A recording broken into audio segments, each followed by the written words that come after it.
Shalom, bien-aimé dans le Seigneur. Toujours, en me voyant sur les réseaux sociaux, c'est pour parler du ciel. Le Seigneur Jésus-Christ a dit de chercher premièrement le royaume des cieux et le reste vous sera donné par-dessus tout. Et dans Ag 2:8, il est dit que l'or appartient à Dieu, la richesse aussi. Le diable n'est qu'un menteur. Quand tu mets en avant les intérêts de Dieu, il peut te bénir aussi correctement. Il ne faut pas croire que pour avoir même la richesse dans ce monde, que tu es obligé d'aller signer un pacte avec le diable. Non.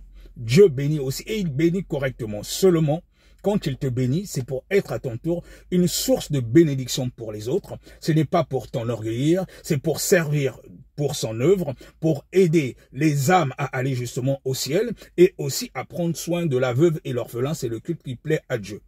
Donc Dieu bénit aussi correctement, mais seulement il doit être certain avant de te donner que cette richesse ne va pas te perdre, que cette richesse ne va pas t'emmener en enfer. Mais Dieu bénit aussi, mais à condition que tu mettes en avant les intérêts du royaume et que ta richesse serve justement à emmener les âmes au ciel et non pas te perdre toi-même ni de perdre les autres. Que tu sois justement un témoignage vivant en disant aux gens qu'on n'est pas obligé d'aller dans les loges maçonniques ou je ne sais quoi, voir les marabouts, s'aimer des pactes avec le diable pour être bien dans ce monde. Non, le diable n'est qu'un menteur. Et toutes les personnes qui vous diront, même les occultistes et tous ceux qui ont été bénis en signant un pacte avec le diable, généralement c'est de l'argent du genre, on te donne une certaine somme que tu es obligé de dépenser dans la journée, mais parce que c'est de l'argent volé. Le diable c'est un menteur, il n'a rien créé. Regarde à Christ et Jésus.